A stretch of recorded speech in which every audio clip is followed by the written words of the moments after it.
crouches down behind the stone wall with his musket and waits until they get to point blank range, and that's when he pops up over the wall, aims his gun, I said get off my lawn now, and fires, immediately killing one redcoat on the spot, drawing both of his pistols, killing two more redcoats, what the drawing fuck? his sword, and charging into over 500 soldiers on his own. He is then immediately shot in the face. He falls to the ground. Hello everybody and welcome back to another video. Today we're going to be checking out Angry Old Veteran versus 700 Redcoats Samuel Whittemore by the Fat Electrician guys. Yes, we've had a bunch of recommendations to check this video ever since we checked out the America Dismantles Barbary Pirates video that the Fat Electrician put out, and we did a reaction to, so of course go check that out if you have not. And yeah, just another case here of a badass old man basically getting it on. And of course the time period, I'm pretty sure this is the 1700s, I'd have to assume. Yeah, I don't know, people back then just seemed to be built different. They seem to just, like, you know, I don't even know, man. It just was a different breed of people back then. It's plain and simple, you know. I don't know if this is exaggeration. I don't know if he really did this. I don't know the story of Samuel Whittemore. I've never heard of him, you know. I'm a Canadian, obviously, so this name doesn't really mean anything to me yet. So hopefully we can get a bit of a history lesson in today, and yeah, see where we go from there. If you guys enjoyed the reactions, please hit that like button, subscribe for more content from me, and of course leave your recommendations down in the comments below what you guys want me to check out next. And yeah, big thank you to all of our members, of course, before we get on with it. We're already liked up, captions should be on, quality 1080, sick, full screen. And without any further delay, guys, I say we get right into it. Ah yes, the official state hero of Massachusetts. State hero, damn. Today we're talking about Samuel Whittemore, quite possibly America's first anti-hero and the most gangster old man of all time. But first, a word from our sponsor, because this video is brought to you by Operation Good Boy. They make all kinds of dog-related products, from supplements to treats to toys. Quack 15 for 15% off. And Mushu absolutely loves the Made in America treats ready to eat. Jake? Oh. Do you roll over? Oh. Roll over. Oh no. Roll over. The rollover's hard. You got it. No, do the whole thing. You got to do the whole thing, dude. Roll over. Roll over. Roll over. You're making me look bad on camera. Roll over. Trying to do it. He's trying to do it. Oh, very gentle. Oh, nice. So yeah, check him out at OperationGoodBoy.com. Use the code QUACK15 for 15% off. Let's get back to the video. Don't know if that code is still valid, of course, but if it is, you know, go use that code, QUACK15, 15% off. Might as well. It's a good bit of savings there. OperationGoodBoy.com. Use the code QUACK15 for 15% off. Let's get back to the video. All right, Samuel Whittemore, we don't know much, but here's what we do know. He was born in Charlestown, Massachusetts in 1696. Charlestown. From there, he goes dark. We don't hear from him until 1721 when he gets married to his wife, Elizabeth Spring. Then he goes dark again. There's nothing of him in the historical record until 1744. At the age of 48 years old, he would fight in King George's War. And during that war, he held the rank of captain, leading an entire platoon of dragoons during the siege of Louisburg. If you don't know, dragoon is just a fancy word for cavalry, so think of like Malfoy's dad from The Patriot. Same thing. So that's cool, whatever. But so yeah, that's very strange right off the bat. It's not suspicious, like I'm not doubting that, but very, very weird, and I guess in a way telling, you know. He's mentioned like 3 times in the history record. Once when he's born, he's married, and then at the age of 48, and he's serving as a captain in the dragoons. That's kind of insane, man. That's not a light like feat to achieve. You got to do some shit. Like usually it's like the aristocracy and whatnot that is leading the British military at this point in time. To be an officer of any degree, you have to be royal family. Typically you have to have like some type of standing in society at a minimum.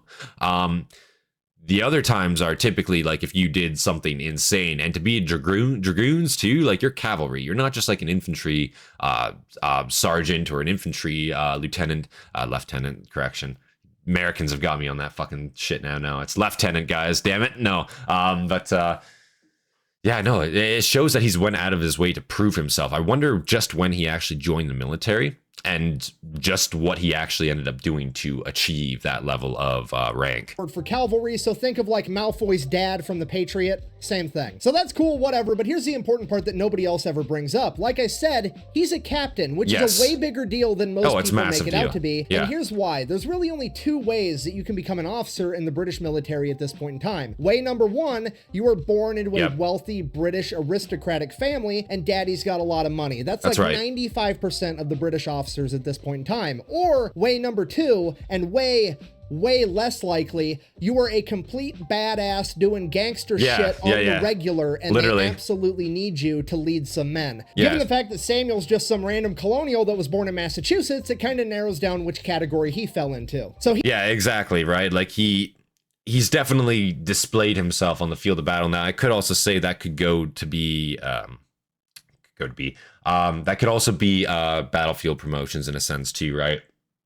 If they're fighting a war, especially if the casualty rate is extremely high, and in the dragoons, right, the cavalry, it's a dangerous job. You know what I'm saying? You're the one getting in there usually with shit, you know, as a cavalry unit, especially with the dragoons at this time.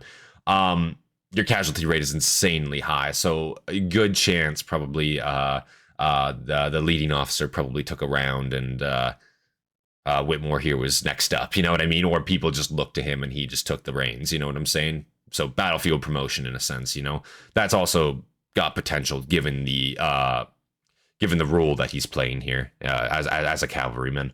Some random colonial that was born in Massachusetts, it kind of narrows down which category he fell into. So he and his men help lay siege to Fort Lewisburg. That goes well. They take over the fort. From there, the war is over. So he heads back home to what is now Arlington, Massachusetts. From there, he goes back to doing seemingly the only other thing he's good at, because I'm not kidding you, this guy does two things his entire life. He plows stuff and he fights wars. When he's not fighting wars, he's back at home plowing his fields and plowing his wife, because this dude has 10 kids. I am not kidding you. There was only two things on the historical record that even proved that this man existed for the next 10 years. One is the sheer amount of birth certificates where he is listed as the father. I mean, the mother is always his wife. He's not cheating on his wife. It's just they're having a bunch of kids. And second, and my most favorite detail of this entire story, when he came back from war, he had a very, very decorative, ornate, almost gaudy French officer's sword covered in gold and rhinestones and jewels and all kinds of shit. And it became his prized possession that he would show off to all of his buddies in town. And when they would ask him where on earth he got that, the only thing he would say is, and I quote, "The previous owner died suddenly. I acquired it." All right, so fast forward 10 years. Kill the motherfucker for this. I killed a Frenchman for this sword, dude. Yeah. But I have to say too, that's very impressive and good for them. Back at that time period, like, you know, 1740s, 1750s, obviously modern medicine isn't what it is. To have 10 children and survive all those births, and to still be going, like, you know, that's great for them. Goes to show you it definitely could happen. And obviously it wasn't uncommon for people back then to have more children too, right? It's, you know, it's weird to say, but right, children are also labor, right? They're going to grow up, they're going to be your family, but they're also going to work the farm, right, eventually as well. That's how it is, right? So yeah, it makes sense to me. Good for them. I acquired it. All right, so fast forward 10 years.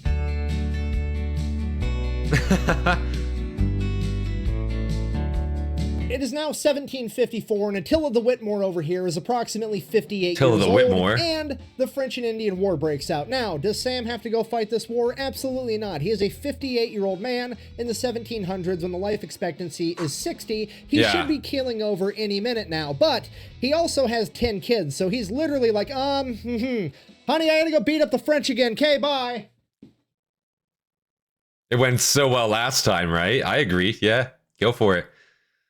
If you don't know, the French and Indian War is basically the Kingdom of France versus the British Empire, and both sides are backed by different Native American tribes. This is supposedly the war that Mel Gibson's character fought in The Patriot, and presumably where he got his cool tomahawk from. Now, I know what you're thinking. Did Sam Whitmore get a cool tomahawk too? No, he didn't. But what he did get was 2 matching dueling pistols. Oh, that's cool. That were super cool. And you're never going to believe this, but the previous owner died suddenly. Yeah. Okay? Look, it's not stealing if they don't exist anymore. That's just the rules, I guess. So Sam and his men beat up on the French. Funny how that works. He acquires some fancy dueling pistols, and then he heads back home. Okay, fast forward again. 9 years later. Jesus Sam Christ. Whitmore is 67 years old. Oh my and the God. Pontiac Rebellion breaks out. Surely he's going to sit this one out, right? Pontiac Absolutely Rebellion. not. He grabs his French sword. None of these are the big one. Dueling pistols, his musket, and he heads off to war. This is crazy. Yet again. So he goes, he fights in that war for a little bit, comes back home, at which point he decides that he's going to get involved in politics. So somewhere along the line, he starts rolling around in the political circles. He finds himself at a fancy dinner party, and there's this guy there that's running for House of Representatives, and his name is John Vasser. Vassal, and he represents everything that Sam hates. Sam is a small town farmer that's just trying to plant his crops and bang his wife, and this guy is like the big powerful merchant out of Boston, the big city, running the ports, making all this money. He wants to get into office to make laws more beneficial to him so he can be rich, and Sam is just trying to get by. So at this dinner party, Sam, who's not scared of anybody, informs him, hey, by the way, you're no better suited for office than the horse I rode in on. By the way, my horse's name is Nero. He's parked out front and he's not worth 5 pounds, which I'm not an expert in translating old-timey colonial speak, but it sounds like he's saying you're not worth a horse's ass.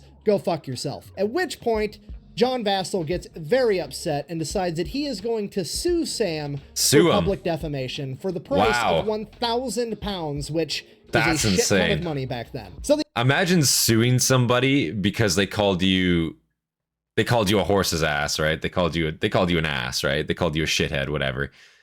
They just basically talk some shit about you publicly, and that's just public defamation. I'm going to sue you for $1,000 back then.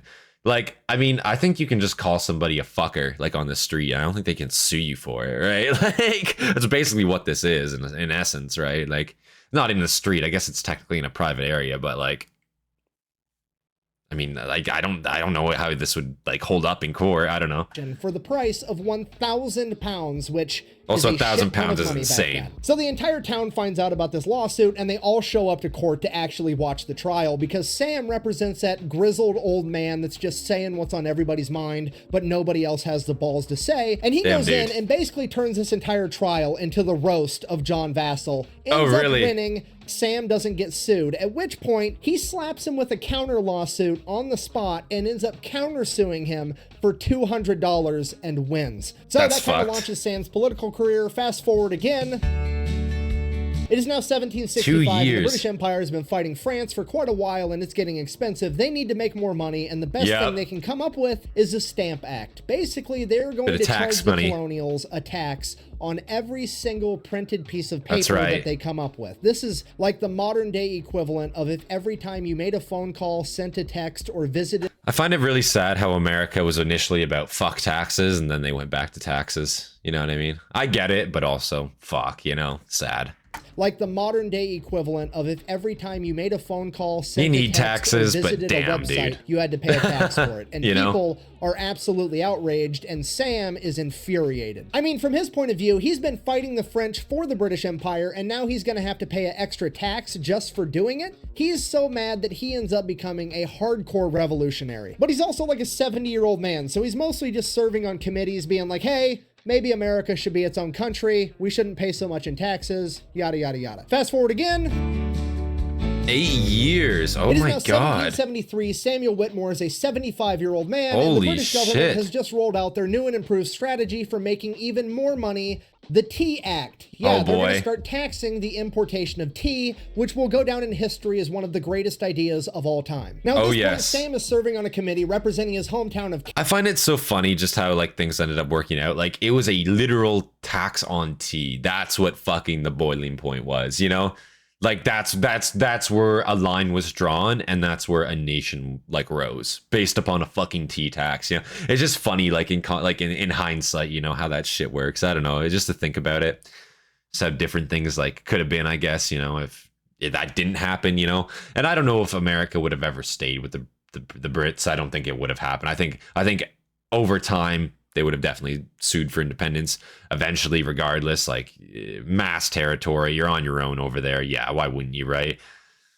Damn, dude. It's funny to think about. A tea tax is what caused it. It's one of the greatest ideas. One of the things that caused it. Now, at this point, Sam is serving on a committee representing his hometown of Cambridge, which would later become known as Arlington. And that committee sends a response to the British government in regards to the Tea Act that basically says, fine, if you're going to charge us more money, we're just not going to buy your tea. Literally. Because, and I quote, if we fail to assert our rights, we will dwindle into supineness. Now, like I said earlier, not an expert in translating old-timey colonial talk, but it sounds like like Sam and his committee just told the British government that we're not going to buy your metric leaf water because we're not going to let you guys fuck us. That's why. At this point, pretty much everybody in America basically what they said. They start smuggling tea to avoid taxes. The Boston Tea Party happens December 1773. From there, people just start stockpiling guns and gunpowder and supplies, getting ready for war if one should break out. Now, fast forward April 1775, General Thomas Gage is appointed the military governor of Massachusetts, and he will be residing in Boston, which has been turned into a British military stronghold. At that point, General Gage decides, hey, you know what? I'm going to get proactive. I'm going to stomp out this whole rebellion talk right here and right now. I'm going to take 700 men, an entire regiment, and I'm going to march them out to Lexington and Concord. While they're in Lexington, they're going to arrest those stupid, annoying revolutionaries, John Hancock and Samuel Adams, and then they're going to continue marching to Concord, where they're going to burn down all the stocked up military supplies. So the British military starts making preparations for a huge movement, at which point revolutionary spies I'm sure this goes amazing for them, let guys. Everybody know. And when I say they decide to let everybody know, everybody I mean know. A silversmith from Boston by the name of Paul Revere is going to take off at midnight, ride through the entire countryside, going house to house, telling everybody that the British are coming. Yeah. And guess whose house is between... I've heard of Revere. I've heard of some of these names before, of course. I'm not like completely ignorant to American history, but you know, a lot of them like are fresh. I could use a reminder about, but a lot of these guys I have heard about, and I do know of some of the great deeds that they have done for your guys' country. It's awesome. Going house to house, telling everybody that the British are coming. And guess whose house is between Boston and Lexington? Sam motherfucking Whittemore. That's who. I'm not shitting you. It is like 99% sure that Paul Revere showed up at 78-year-old Samuel Whittemore's house sometime in the middle of the night and was like, hey, just letting you know, the British are coming. At which point he's like, get off my lawn. Then presumably Paul Revere is like, okay, whatever, I gotta go warn everybody else, and Samuel goes back to bed. That morning, April 19th, 1775, the British are marching and they're almost to Lexington, and they are cut off by 77 Minutemen, led by a man by the name of John Parker. John Parker orders the Minutemen to, quote, stand your ground, don't fire unless fired upon, but if they mean to have war, let it begin here. So the British roll up with 700 trained professional soldiers and tell these 77 Minutemen, literally farmers that just picked up whatever guns they had around, and told them, disperse you rebel scum. At which point the Minutemen are like, nah, we're good. We're gonna stay right here, and so are you. And that's exactly what happens. They just stand there staring at each other from across this field, with the British officer not knowing what to do because he has to get to Concord to get rid of these supplies because those were his orders, but he also doesn't want to open fire on these guys because that will mean the start of the Revolutionary War. Yeah, so like that's the awkward thing there, right? And that's like the buildup of tensions, right? And back in the day, it was so like physical. It wasn't like countries threatening each other. It's like literally we have fucking troops here and you have troops there, and we're having a fucking stare down right now. Who's gonna fold first? Are we gonna shoot on each other? What's happening here? You know? And if this happens and if word gets out, it's war between our countries fucking globally at this point, right? Depending upon the nation, right? If you're talking about colonial powers, that's how it was, right? Like a war between England and France, you think, okay, England, France, but then you don't think of the rest of the fucking world that they own at this point. That's also at war, like unironically. You know, it's crazy to think about back then, just how big shit was. Like these nations were very, very big, and you saw them like lose power over the years, but damn, dude, it's crazy to think about. Doesn't want to open fire on these guys because that will mean the start of the Revolutionary War. Just a flow of information, how it worked. Seemingly forever in formation, ready to throw down, waiting for the other guy to make the first move. And suddenly from the American side, a gun goes off. Nobody knows who fired, nobody knows why, but this was the shot heard around the world that would start the American Revolution. And for all we know, it could have been some old farmer that just dropped his gun.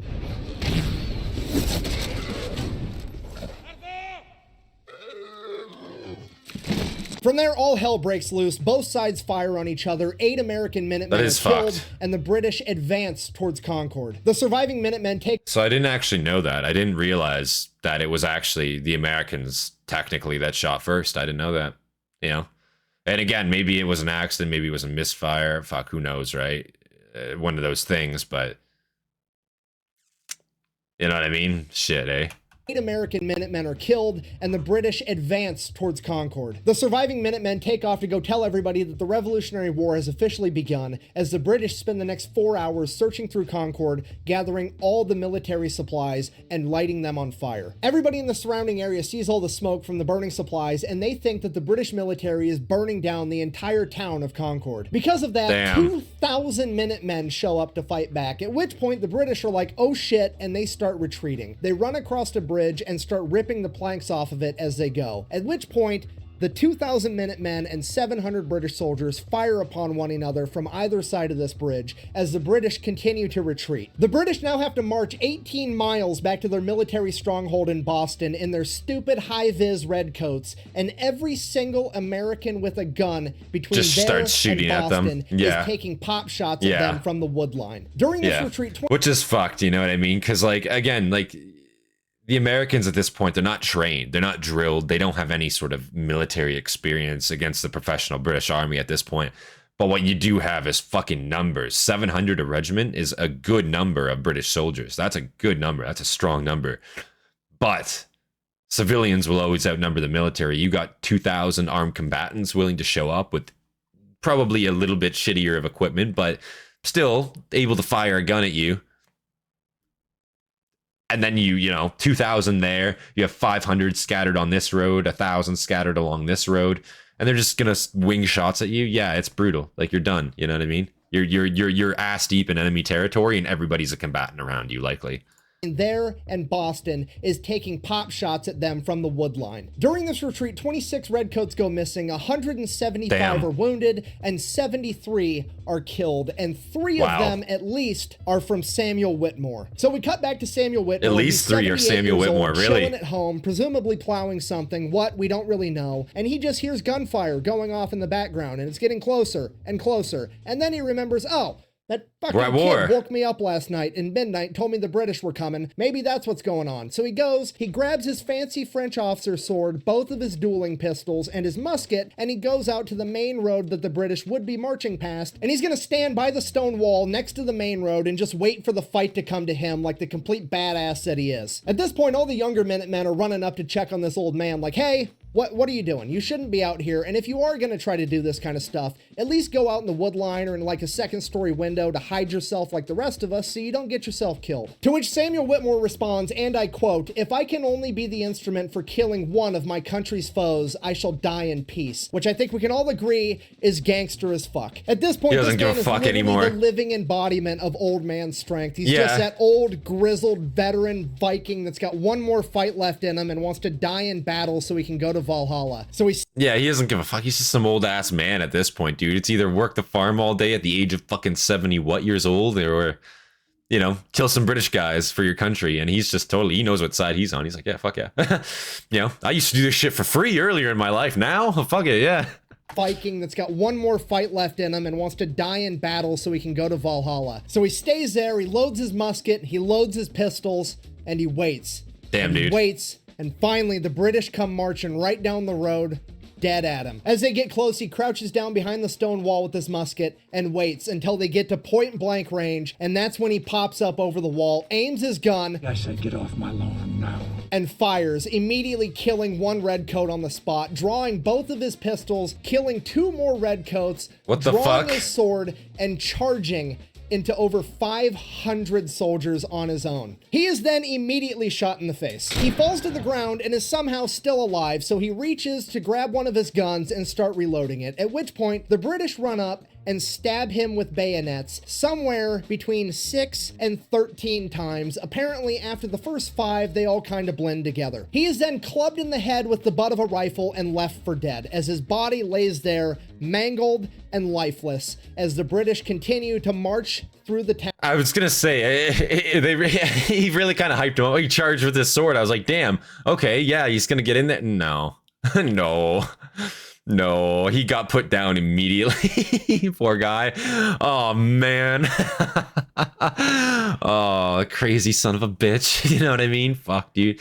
Is he still alive, though? Is he still kicking? Because there's no way he got stabbed 6 to 13 times with a bayonet, shot in the face, and clubbed in the head at this age, and he's still alive. There's no fucking way. They're mangled and lifeless as the British continue to march through the town on their way to Boston. 4 hours later, the townspeople notice that his corpse starts moving. So they pick Samuel up, they get him over to the doctor, they alert the family shows up to the doctor, at which point the local town doctor, Nathaniel Tufts, is like, the dude is 78 years old. He wasn't prepared to handle a fall down the stairs, let alone literally getting stabbed 13 times and shot What do you want me to do about this? There's no way this old man's gonna make it. But like I said, his family members start showing up, and guess how many direct descendants Samuel Whittemore has at this point in time after all that plowing? Go ahead, give it a guess. Say it in your head.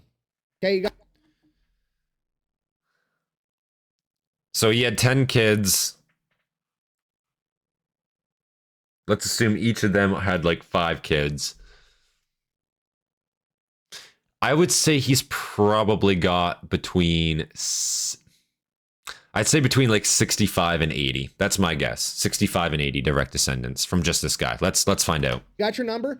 Okay, he's got 185 living descendants. Okay, he's got 5 generations. Okay, add 100 to what I just said. Kids, grandkids, great-grandkids, great-grandkids squared, and great-grandkids cubed. 185 people showing up to the doctor. Holy like, shit. Hey, save Grandpa. At this point, save him. Tufts is like, save Pops. Dude's gonna die, but I'm not about to tell 180 grandkids that, so I'll try my best. So he does what he can. He bandages him up and sends him home with his family, and they take care of him for the remainder of his days. And when I say the remainder of his days, what I mean is, let me check my notes real quick. I mean that he passed on February 3rd, 1793. This motherfucker lived for 18 more years and passed away at the age of 96. And to commemorate Samuel Whittemore, there's actually a monument where he made his last stand. But you said that he was 78 during his last stand and 96 when he died, and that clearly says that he was 98 when he died and 80 during his last stand. Why are you so dumb? Oh, whatever. Okay, look, I understand your point, and I also can kind of sort of read, and I realize the irony because this is literally written in stone, and I'm telling you that it's wrong, but it is wrong. That is the only source that says that he was 98 when he died and 80 during his last stand. Really? Every other source says that he was 78 and 96. This has been proven to be false multiple times, but they don't want to change it because the monument's already so old. So yes, I'm sticking with what I said. But That's the most fair, important part of this picture is to actually zoom in on the house in the background. That's Samuel Whittemore's original house where he lived his entire life, and it's still around today as a historical site in Arlington, Massachusetts, and that monument is in the front yard. So if you're not... That's really cool. I didn't know that his original house still was around. It just, this is so interesting to me because you see like the apartment building in the background.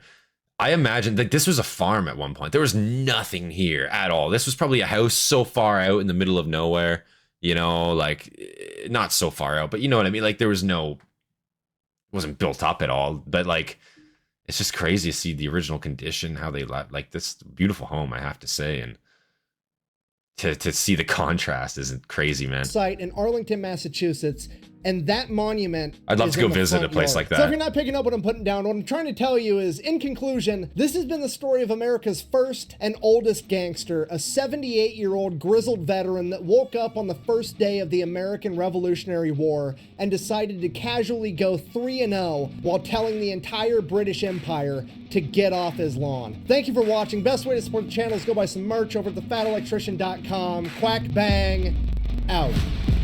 Damn, guys, that was awesome.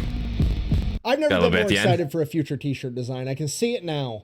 America's original gangster, get off my lawn. Samuel Whittemore with 2 cross-dueling pistols and a sword. It's a winning design right there. It's gonna be fantastic. That sounds awesome. Wow, guys. That was great. That was Angry Old Veteran versus 700 Redcoats, Samuel Whittemore by the Fat Electrician, guys. Yes, thought that was a great video. What a badass old man. The fact that he was able to kill 3 Redcoats like that in a blaze of glory. He basically got John Marstoned, and he lived. That's literally what happened to him. Man got John Marstoned and he lived. Like, you know, except for getting shot fucking 40 times. He got bayoneted a shitload instead, you know. Shot and then bayoneted and then rifle butted. I'll be honest, I did not see him living that at all. I don't know how he managed to survive that, especially at that age. 78 years old at that time period is insane, you know, let alone 96. What the fuck, man? That's crazy shit, you know. But if you guys enjoyed this reaction, of course, leave a like on this video, subscribe for more content from me, and of course, leave your recommendations down in the comments below. And a big thank you to all of our members, all of our Hastati, our Triarii, our Principe, Dagenhart, of course, our Praefectus, Hobbit. I appreciate you guys. You guys inspire me to make more content for you guys every single day. And with that, guys, this has been Centurion. I'll see you guys in the next one. Peace, guys.